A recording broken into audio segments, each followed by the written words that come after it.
Some personal notes, thoughts, and reflections about the video, What is Abuse? So perhaps the most important question is, how do we respond to that data? That every single thing that is happening today is more abusive than a more intelligent culture and less abusive than a more ignorant culture. That wherever we are and wherever anyone is, they're on an infinite continuum of abuse, of love, of intelligence. Well, every single human being goes through 3 stages of development if that development is not arrested. The first stage is the child. The child's form of love is I need, and I will sign an abuse contract. I will sign the contract with the parents, with the cult, with the abuser, to say, I will do what I need to survive to get my needs met in this environment. The child's love is I need, and I'll sign. The adolescence stage of development is rebellion. Every single system, every single cult or culture or family, every education program is flawed, meaning it's not perfect. And the adolescent's job is to identify the imperfection through antithesis. You have sympathy in the child, you have antipathy in the adolescence. Then as you move into the adult, you can have synthesis if you get that far. The child signs the abuse contract in order to survive. The adolescent rebels in order to break orbit from a flawed system. The adolescent's form of love is I want. And the adolescent wants to be recognized, wants things to be fair, wants to be seen, wants to get what it wants. And that's its form of love. I want you, and I want this, and I don't want that, and that's not good enough, and that's hypocritical, and that's unfair. That's the adolescent's job, to have antipathy for everything wrong in the status quo. That's the next stage of development. Immerse into the status quo, reject the status quo. Now, if the adolescent is successful at giving voice to its rejection and antipathy, you have the possibility of a synthesis and a synergy called the adult.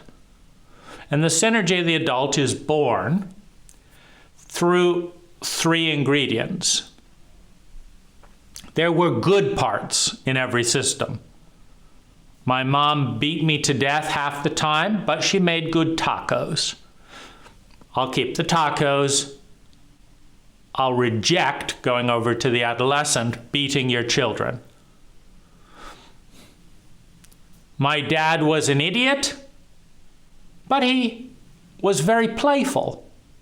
I'll reject the dogmatic stupidity he held on to so tightly. I will welcome his playful spirit into my life. And so you have ingredients. This is what I reject that was in the status quo. Now there's a new status quo without that. This is what I like that was in the status quo. And then there are new things. The adult goes beyond just deleting the negative and accentuating the positive. It develops the positive further. It adds alternatives to those situations. So the adult is comprised of the best of the past or the status quo, of a deletion of the worst of the past or status quo, and mixes and fusions between to make something even better by innovation, by combining patterns in new ways. So we have that process of maturation. And the adult, of course, loves, not by need, not by want, but by giving to first the inner child and the inner adolescent, and then developing something unique and valuable and giving it to the world. So if you're in an abusive dynamic, you have three choices. You can respond to the abusive dynamic as a child. The child is the unconscious, unconditional yes or sympathy. So the child will accept the abuse that's going on. The child will also give the abuse. Meaning, if you tell a child to abuse someone else and they're in the state of development called the child, they will go do it with innocence. Go tell that person over there, you tell a 5-year-old, that they're fat. Go on, do it. 5-year-old walks over there and says, you're fat. The child is unquestioning in the receiving and the giving of abuse. Most abusive children have not gone through, most abusive parents have not gone through the adolescent stage of rejecting the abuse.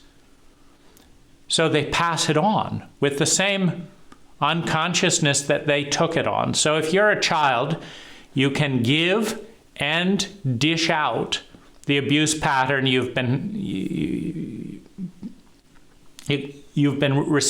given.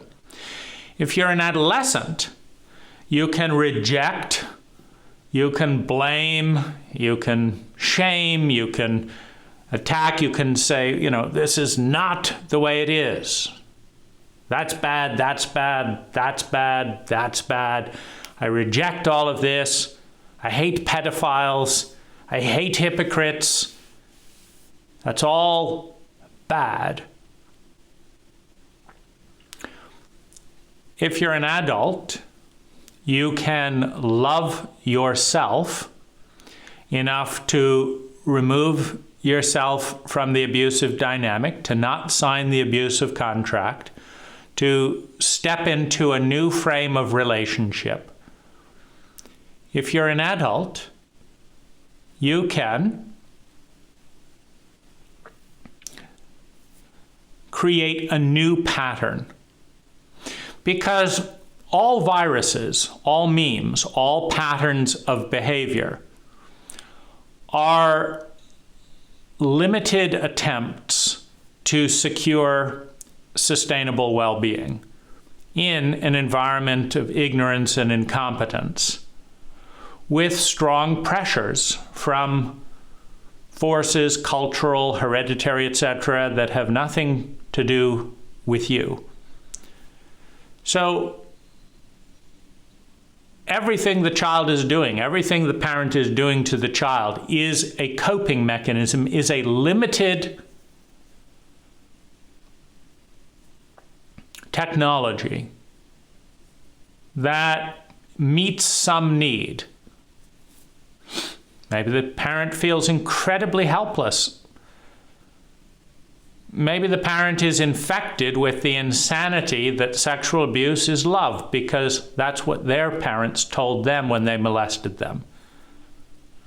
They're told they should love their parents.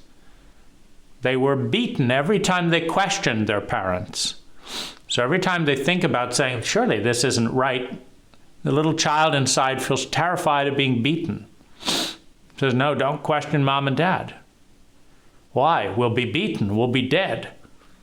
Okay, so what do? Just do what they say. Okay, I guess I'll abuse my children as well. I won't question.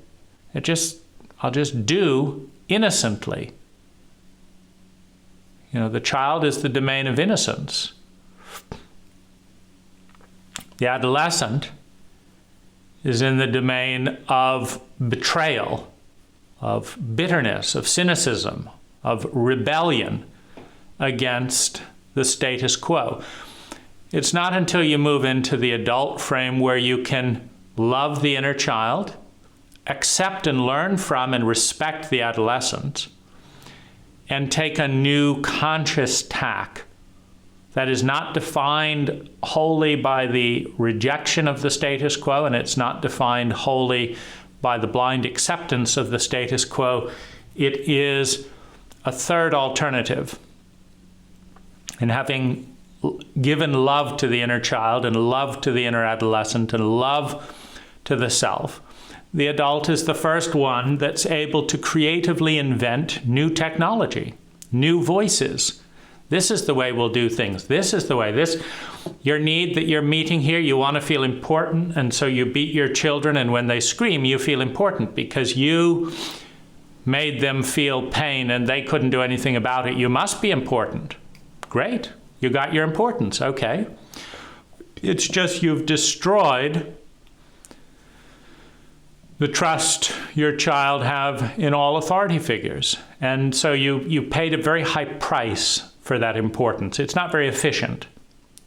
How would you like to feel important and cut your costs by 97%? Now, if you're a reductionalist, materialist, capitalist, and you can make the same $1 million but reduce your risk 97%, you're all ears. But if you're a shame-based, psychologically illiterate American parent, you're like, what are you talking about? Cutting my costs 97%. Are you suggesting I question my own parents who beat the shit out of me? I'm not doing that. Every time I questioned my parents, I got beaten. And I'm still a little 5-year-old kid feeling scared about that. And so, but it is the adult that can find new solutions to different things.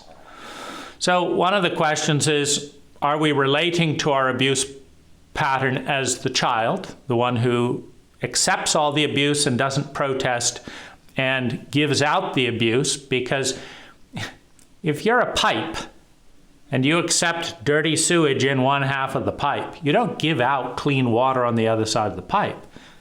Whatever you accept in as a child, you give out on the other side. Your parents bully you, pick on you, scapegoat you. You go to school, you bully kids, you pick on them, you scapegoat them, or you take the role to school and are bullied and scapegoated. You don't get to pour shit into a pipe and have clean, healthy water come out the other side. Dirty in, dirty out if you're a child. Similarly, if you're in the adolescent stage of blame and rejection, you've got a good handle of what's wrong. You just don't have much ability to do much about it. Because for the most part, the reason that parents and teachers and governments, etc., are as abusive and incompetent as they are is that they are ignorant and incompetent. In a shame-based cult that punishes them for making mistakes, not knowing, being wrong, being, causing pain, abusing authority. So they're doing all that. They don't know how to stop it in the innocence of their childhood and the confusion of a curbed adolescence or in the lack of maturity into adulthood. They're doing these things. And it's too frightening for them to challenge their own internalized authority figures, the ones that used to terrorize, beat, humiliate, and traumatize them. They don't want to be punished. So as an adolescent, you say, you hypocrites, you fucked up bastards, go to jail yourself, go burn women and children alive in Vietnam yourself, go drop smart bombs on millions of innocent Iraqis. Go do your own dirty work, you son of a bitch. Well, they can't accept it's dirty work because children get punished when they do something wrong in a shame-based cult. So you can sneer and attack and criticize, but the adolescent is not capable to create a new world. It's capable of rejecting the flaws of the old world. But if there were leaders and teachers and parents capable of understanding the adolescent criticisms, they'd probably change and adapt. In most cases, abusive authority figures dig in with denial, with lies, with stupidity, etc. They dig in. So that's what happens. If we're in the adult stage of the relationship with the abuse dynamic, then we have the ability to create something new. We can add love to the abused child. We can tear up the contract of the abused child with the abuser when we can love the abused child. We can also have compassion for the abuser because every abuser is in a childlike state with their own abuse contract, meaning it is a child who accepts abuse unconditionally and then who gives it out just as unconditionally anytime there's an opportunity. That's the child. It's sympathy with the status quo.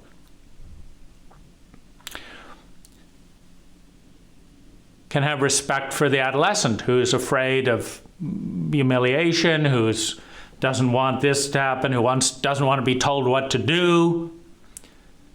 Because you tell an adolescent, hey, you're wrong.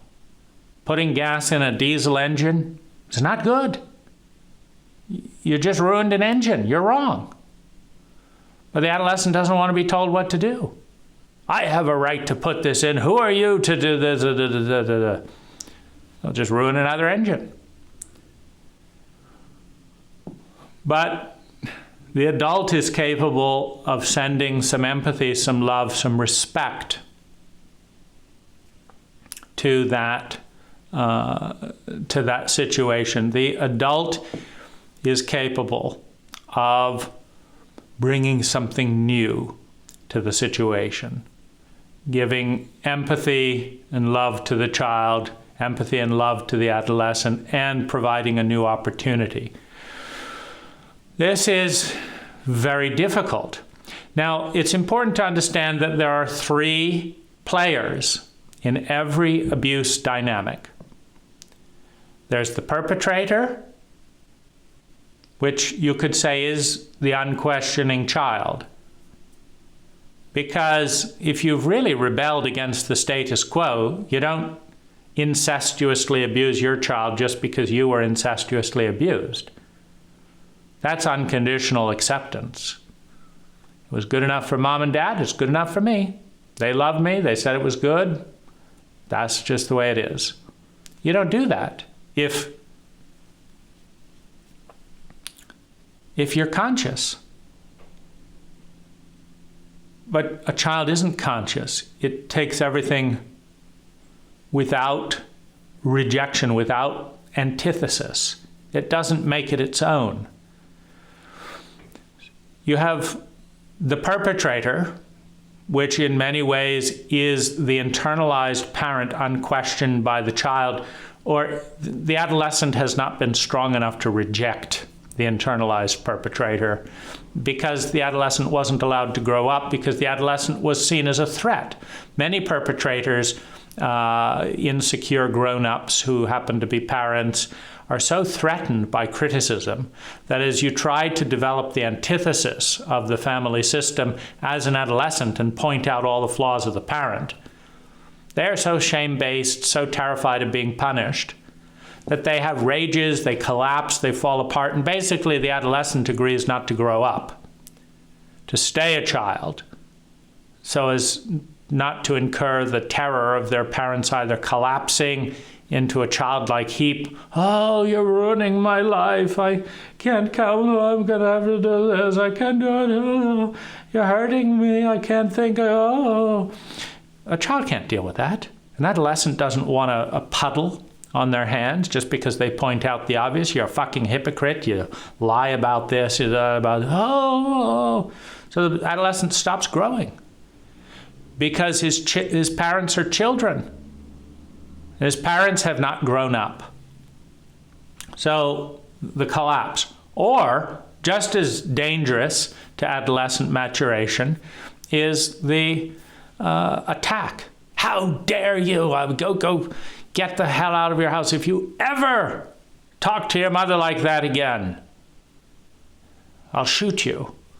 Well, it's a good way to stunt growth, isn't it? We're so insecure in this household, we can't afford constructive observations, truth, or criticism. You'll be banished, murdered, shot, humiliated, blamed for you ruining your parents' lives. Don't even think about growing up. Do what we say and stop questioning our authority. If we're rich, we'll give you an inheritance, and you'll lose it if you talk back. So, okay, child doesn't grow up. The perpetrator is in many ways a child, and the victim is in many ways a child. So you have two children. You have the unquestioning abuser that gives on the abuses that they were passed through that are not intelligent. That's why you know they're not really questioned. They don't come from an analysis of what's the most constructive way to have a positive impact. They come from an unconscious thing that this is what was done to me. My parents survived. They told me not to question this. I don't want to lose all their love, so I'm going to go along with their program and do this to my kids. Okay, so you have the abuser, you have the victim, and then you have the witness. Now, the witness is the entirety of society. The witness is the community, the neighborhood. Generally, there's dozens of people that know exactly what's going on in a neighborhood. There's dozens of people walking around saying, you know, I'll bet that person is sexually abusing his daughter. I'll bet that person is beating his son. In fact, I hear the screams. But it's not my business. I'm going to dissociate. In other words, I'm going to be sociopathic towards a 6-year-old because I'm scared of the abuser. I'm scared of the abuser in me. I'm scared of the abuser in the parent that I never confronted. Or maybe I fought for my life like hell and got through it. But this is how I am going to avoid the conflict I'm scared of and let a 6-year-old deal with the things that I can't deal with. So it takes, in a certain way, children on all sides. You have the perpetrator, you have the victim, and you have the witness, the culture, the audience. And it goes round and round until one of those groups grows up. The audience could grow up and say, you know, it seems a little fishy to me that I get so nervous when I think of confronting that boy's father that I go and drink. So if I drink alcohol to escape the anxiety of confronting that boy's father, and I'm his same size, imagine how much addiction that little boy is going to develop. Because if I'm too scared with all my experience and access to the law and all that to confront another abuser, what's the message to that little boy? It's hopeless, isn't it? Not a single adult in the community? And you want me as a 6-year-old to grow up? You're telling me it's pointless. So you have collusion on all three sides, and then we have it at every different level in government and education and work and this. We have collusion. We all know what's going on. We all agree not to deal with it. We all agree not to speak about it. And so, of course, it continues. So you have the sympathy, antipathy, and synthesis in every group faction. And in most cases, in an abuse cult, particularly a shame-based abuse cult, you have arrested development. You have the abuser didn't grow up and reject the virus of abuse from their system and protect their own little boy or little girl. The victim learned how to be abused by their parents and learn not to protest it by their parents and by no adult standing up for them. And the witnesses, the bystanders, the culture, the silent majority, all learned that they will be punished by the abuser for sticking up for the victim, and that no one else in the cult will stand with them. Therefore, they say, well, it's not my business. I'll just let a 6-year-old deal with what I will not deal with. And so the cycle continues. Now, at any point in this process, anyone can get off the abuse loop. The witness can intervene, talk with the parent and say, look, I'd like to have a conversation with you. I used to abuse my children. I see you're abusing your children. I'd like to have a conversation with you. And I understand the violence in our culture, and I'm willing to take the risk, and I'm willing to call protective services if necessary, and I'd like to talk with you. An adult could do that. A child, an adolescent could not. So the big problem we have in our cult is we don't have a lot of adults. We have a lot of children and some adolescents. So a witness could intervene, but most likely won't. The abuser could also grow up and start confronting their own abuser in the past and say, you know what? Of course I should be confronted.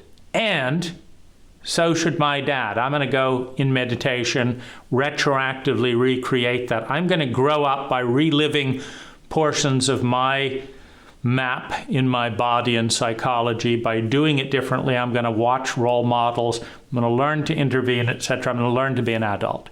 And the victim can also grow up and say, fuck this, I'm out of here, I'm leaving home, I'm never going to talk to you again, that's a bunch of crap, etc., this or that, the other. The victim can leave and grow through the stage of adolescence and into adulthood of self-love and this. So the victim can grow up at any point.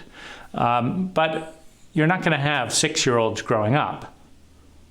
The victim has to go through the level of abuse heaped on it by the cult to the point where, maybe they're 15, maybe they're legal age, and they can literally rebel and become one of the millions of American children. 1 in 50 American children leave home underage to escape shame, abuse, hypocrisy, cruelty, incest.